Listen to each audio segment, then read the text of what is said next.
Graça e paz, irmãos. Bom dia a todos. Imensa alegria em vê-los aqui. Tem bastante gente aqui na igreja e ver vocês aqui na telinha também. Muito bom. Hoje quem vai falar para nós é o Mateus. Eu vou apresentar ele para vocês. Mateus era um discípulo de Jesus e foi designado como apóstolo. Coletor de impostos, portanto, olhado com desconfiança, pois o patrão dele eram os dominadores romanos. Isso antes de ele ser chamado por Jesus. Então, irmãos, nessa manhã, nós seremos ministrados, encorajados, desafiados, confrontados, corrigidos, avaliados, caramba, bastante coisa, né? Animados pela palavra de Deus, proferida por Jesus e narrada por Mateus no texto de Mateus capítulo 7, versículos 24 até o 27. Permita-me ler, se você estiver com a Bíblia ali, por favor, me acompanhe. Mateus 7, 24 a 27, diz assim: Todo aquele, pois, que ouve estas minhas palavras e as pratica será comparado a um homem prudente que edificou a sua casa sobre a rocha. E caiu a chuva, transbordaram os rios, sopraram os ventos e deram com ímpeto contra aquela casa, que não caiu, porque fora edificada sobre a rocha. E todo aquele que ouve estas minhas palavras e não as pratica, será comparado a um homem insensato que edificou a sua casa sobre a areia. E caiu a chuva, transbordaram os rios, sopraram os ventos e deram com ímpeto contra aquela casa, e ela desabou, sendo grande a ruína.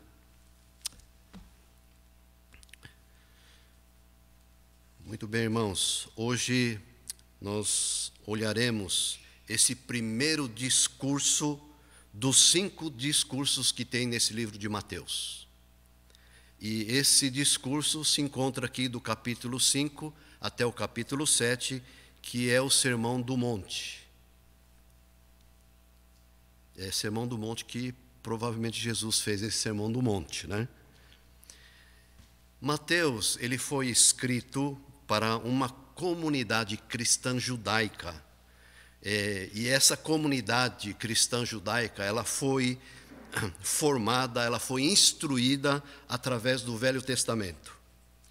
E Mateus aqui apresenta e instrui essa comunidade sobre a vida e a obra de Jesus de Nazaré.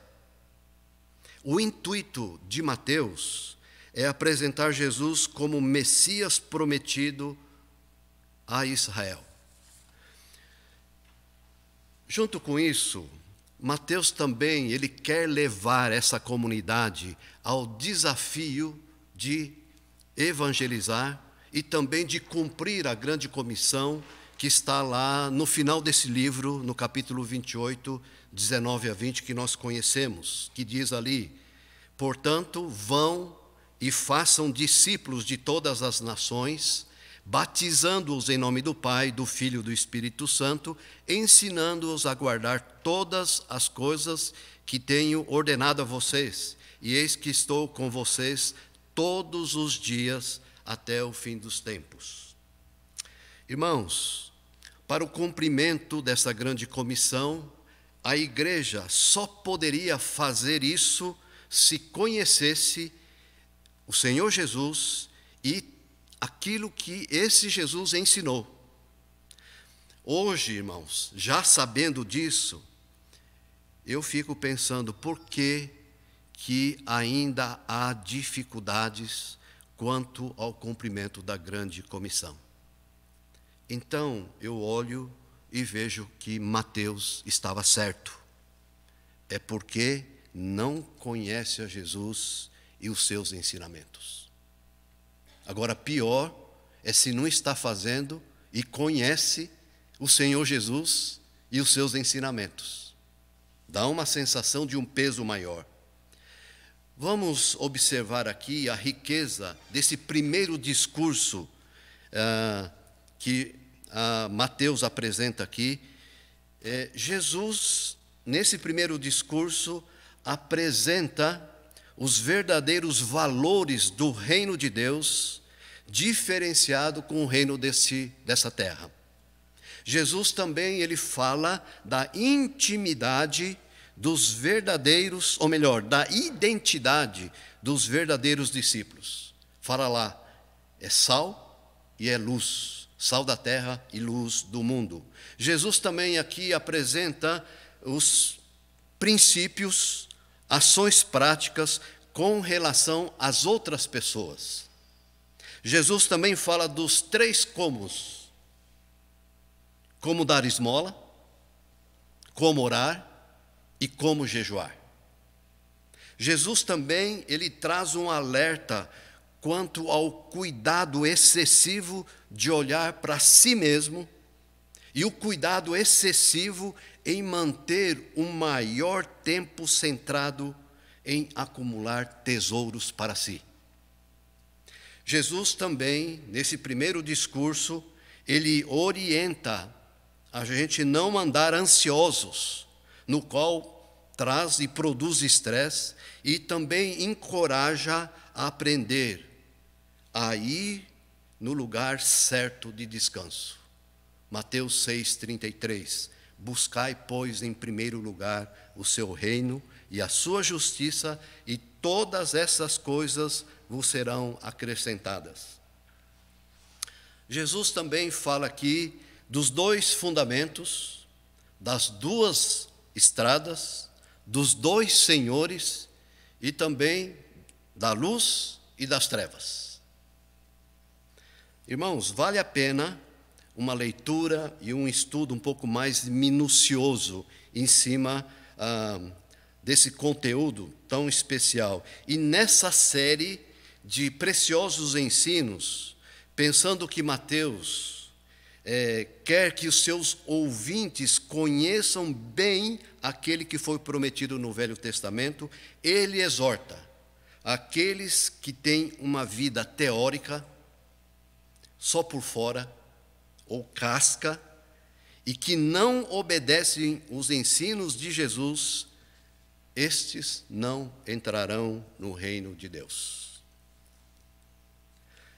Interessante, irmãos, nós observarmos que essa mesma passagem é citada em Marcos e é citada também em Lucas. E lá em Lucas nós encontramos no capítulo 6, 46 a 49, quando Lucas fala do mesmo episódio. O doutor Lucas, ele não menciona, meus irmãos, interessante aqui, ele não menciona o prudente e o insensato na ação de construir, como Mateus faz. Lucas, ele escreve para Teófilo, lá no capítulo 1, versículo 3, e ele tem também o objetivo de alcançar, esse é Lucas, os cristãos gregos. E na ótica de Lucas, sobre os fundamentos, apresenta e enfatiza a importância, o desafio de um cristianismo coerente. Lá em Lucas 6,46, olha o que diz lá: por que vocês me chamam Senhor, Senhor, e não fazem o que eu vos mando? Lucas enfatiza aqui que aquele que vai a Jesus, ouve as palavras de Jesus e as pratica. Esse é como o homem que constrói sobre alicerce firme, e vindo a enchente contra aquela casa construída com alicerce, não se abala. O que ouve e não pratica é comparado com aquele que construiu uma casa sobre a terra, sem alicerce, e o rio veio contra aquela casa, desabando-a, e como consequência, grande ruína. Então, Lucas, ele dá essa ênfase, e nessa ênfase o que ele quer mostrar? Que todo aquele que vai a Jesus, ou seja, ouve a palavra de Jesus, pratica a palavra de Jesus, esse será ou terá a garantia da firmeza e não vai se abalar. No caso daquele que ouve e não pratica, a ruína, olha irmãos que interessante, ocorre porque a instrução divina foi mal aplicada ou negligenciada na sua vida diária. A instrução divina, cujo objetivo é edificar a vida, e se essa é negligenciada, certamente vai produzir ruína. Agora, irmãos, em Mateus, que escreve para um público diferente do de Lucas, nós vemos essa explanação um pouco mais detalhada para aqueles judeus que diziam ser cristãos. Então, Jesus aqui, ele ilustra essa parábola, pois era alguma coisa que não era fora do conhecimento dessa comunidade judaica cristã. Então, eles já sabiam, porque isso já estava escrito em algum lugar, então eles já tinham esse conhecimento. Então, a ilustração, o ensino, está bem perto da realidade dos seus ouvintes. Porque, irmãos, olha bem, a chuva, os rios transbordantes, os ventos, conforme Mateus cita, eram comuns naquela região, porque, vez em quando, provocavam destruição. Irmãos, ao final desse primeiro discurso, Jesus, ele faz a aplicação desse Sermão do Monte, e eu queria observar com vocês alguns pontos. O verdadeiro discípulo se diferencia do falso pelo fato desses dois elementos andarem juntos na vida: ouvir e praticar. Então, acho que talvez uma boa pergunta para nós hoje é: você é um bom ouvinte? E você também pratica aquilo que você ouve? É nesse ponto, irmãos, que falhavam os falsos profetas, os falsos discípulos, os escribas e os fariseus, que apenas fingiam fazer. Ouvir e praticar não podem andar separados. Irmãos, só ouvir não é suficiente.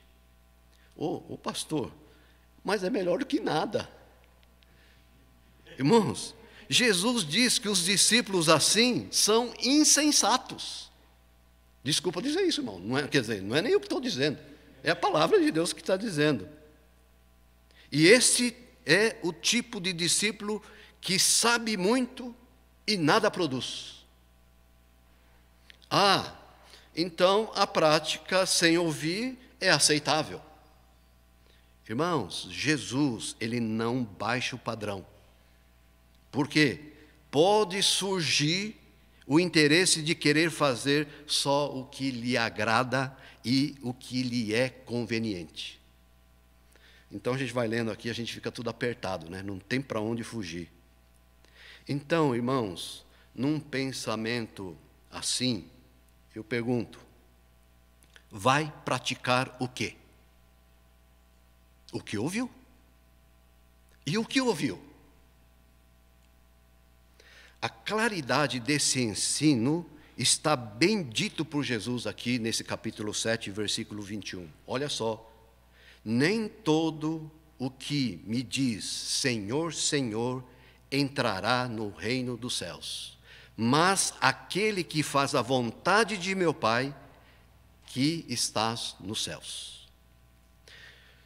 Muitos discípulos de Jesus, hoje, têm ouvido outras coisas, outras fontes, ensinos duvidosos, e praticado isso, e não percebem que é um insensato construtor.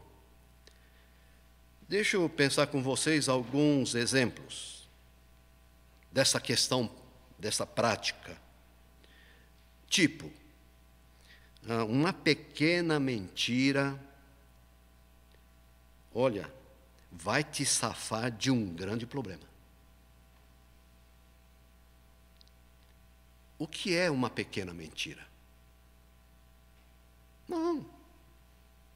Diante do tamanho do problema que você tem, pequena mentira. E assim, às vezes a gente fala, né? Meia verdade. Outra coisa, irmãos.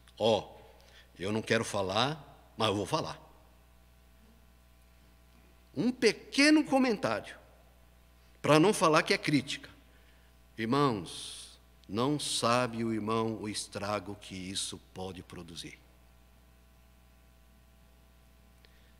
Outro exemplo. Olha, pastor, eu queria fazer uma fofoca santa. Meus irmãos, conhecem essa aí? Conhece, Edson? Fofoca santa. Oh, meu Deus do céu, olha onde que a gente chegou, né? Irmãos, essa fofoca santa afasta ou afastou pessoas da comunhão da igreja. Outro exemplo. Se não fosse você, hein? O que seria? Lá na escola, lá no trabalho, lá no clube, lá na igreja. Aí você pensa assim, é verdade. Se não fosse eu, vai ser bom lá longe, hein? Pois é, descobriram tarde, mas descobriram. Mas antes tarde do que nunca.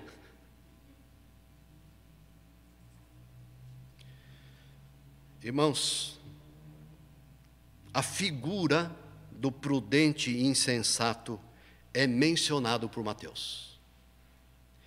E nesse epílogo, Jesus ele chama seus ouvintes, seus discípulos, a serem prudentes construtores, ou seja, ouça e pratica. Mateus também fala que há discípulos insensatos, ou seja, ouve e não pratica. Eu vou deixar uma pergunta para nós aqui nesta manhã. Você é um discípulo prudente ou você é um discípulo insensato? Prudente não é porque nasceu na cidade de Presidente Prudente, não, viu? A diferença está onde cada um constrói a sua casa. Interessante, irmãos, observarmos aqui. As intempéries são as mesmas, mas a atitude e resultados são diferentes. Então, fica aqui bem claro que o que vai fazer diferença é onde se constrói. Numa situação igual, o que vai definir o resultado está na ação prudente e insensata, que é ouvir e praticar, e ouvir e não praticar. O ouvir não tem valor se não resultar em ação. Interessante vermos aqui em Mateus que ele dá uma grande ênfase e ele nos ajuda a compreender que construir a casa sobre a rocha é viver de acordo com a palavra de Jesus. E construir sobre areia é não praticar a palavra de Jesus. A rocha nesse texto não é Jesus. A rocha nesse texto é a palavra de Jesus. Irmãos, muitos se dizem ou dizem estar construindo sobre a rocha, sobre Jesus. Mas quantos que dizem isso naufragam na fé, dizem que têm Jesus, mas estão longe de Jesus? Simplesmente, irmãos, porque não praticam, não obedecem à palavra de Jesus. Então a gente vai sentindo assim esse abraço de Mateus nessas palavras de Jesus. E eu e você. Ouvimos, praticamos, estamos construindo sobre Jesus, mas estamos praticando a palavra de Deus. O risco é grande de naufragar na fé. Porque o segredo aqui está para se ter uma casa bem estável, deve ser construída na palavra de Deus. E essa construção na palavra de Deus, conforme Mateus fala, é não só ouvir, mas também praticar. Mateus, ao narrar essas palavras ditas por Jesus, ele quer que os seus ouvintes, que se maravilham com essa doutrina, com esses ensinamentos, com essas verdades práticas para a vida, que entendam que esse discurso que nós acabamos de ler nesse versículo 24 a 27, ele conclui como uma lei áurea. Olha só, todo aquele que ouve estas minhas palavras e as pratica, será comparado a um homem prudente que edificou a sua casa sobre a rocha. E caiu a chuva, transbordaram os rios, sopraram os ventos e deram com ímpeto contra aquela casa, que não caiu, porque fora edificada sobre a rocha. E todo aquele que ouve essas minhas palavras e não as pratica, será comparado a um homem insensato que edificou a sua casa sobre a areia. Caiu a mesma chuva, o mesmo rio, sopraram os ventos e deram com ímpeto contra aquela casa, e ela desabou, sendo grande a sua ruína. Então, meus irmãos, tudo se resume na obediência.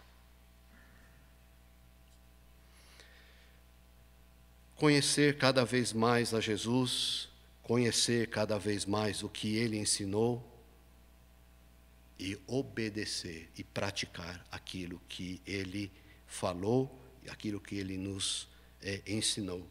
E nessa manhã, nesse final dessa mensagem, o encorajamento ao seu coração, a exortação ao seu coração é ouvir e praticar. Amém, irmãos? Deixa eu fechar aqui, não com uma minha palavra, mas eu quero fechar aqui com uma orientação. Estava lendo e falei, puxa vida, parece que Mateus e Tiago se conheciam, né? E eu quero ler um texto aqui de orientação que Tiago faz, no livro de Tiago, capítulo 1, versículos 19 a 25, e nós vamos estar encerrando. Olha o que diz o texto em Tiago, capítulo 1, versículo 19. Sabei estas coisas, meus amados irmãos. Todo homem, pois, seja pronto para ouvir, tardio para falar, tardio para se irar, porque a ira do homem não produz justiça de Deus. Portanto, despojando-vos de toda impureza e acúmulo de maldade, acolhei com mansidão a palavra em vós implantada, o qual é poderosa para salvar a vossa vida, a vossa alma. Tornai-vos, pois, praticantes da palavra, e não somente ouvintes, enganando-vos a vós mesmos. Porque se alguém é ouvinte da palavra e não praticante, assemelha-se ao homem que contempla num espelho o seu rosto natural, pois a si mesmo se contempla e se retira e para logo se esquece de como era a sua aparência. Mas aquele que considera atentamente na lei perfeita, lei da liberdade, e nela persevera, não sendo ouvinte negligente, mas operoso praticante, esse será bem-aventurado no que realizar. Se alguém supõe ser religioso deixando de refrear a língua, antes enganando o próprio coração, a sua religião é vã. A religião pura e sem mácula para com o nosso Deus e Pai é esta: visitar os órfãos e as viúvas nas suas tribulações e a si mesmo guardar-se incontaminado do mundo. Olha só, irmãos, que fechamento, que orientação preciosa, né? Olha só, mas aquele que considera atentamente na lei perfeita, lei da liberdade, e nela persevera, não sendo ouvinte negligente, mas operoso praticante, esse será bem-aventurado no que realizar. Amém? Deus nos ajude e a gente possa ser um prudente construtor. Amém? Vamos orar? Amado Pai, agradecemos a Tua rica e preciosa palavra, agradecemos esse texto presenciado por multidões, onde Mateus registra e ele chega até nós num grande e tremendo desafio. Ó Deus, tira-nos de sermos discípulos teóricos. Ajuda-nos, Senhor Jesus, e precisamos da Tua graça, precisamos do Teu Espírito Santo, para que essa palavra que já conhecemos, essa palavra que há anos vem sendo ministrada ao nosso coração, que a gente não seja só ouvinte dessa palavra, mas que a gente seja praticante, seja prudente, para a glória do Teu nome. Ajuda cada um, Senhor, e para que possa experimentar na Tua presença esse algo especial e profundo, para que a gente possa ser bem firmado e a gente se manter, ó Deus, firmes na Tua palavra diante de tantas tribulações que estamos enfrentando e que ainda vamos enfrentar. Obrigado, toda a honra, toda a glória ao Senhor Jesus, nós oramos. Amém. Amém. Obrigado, irmão.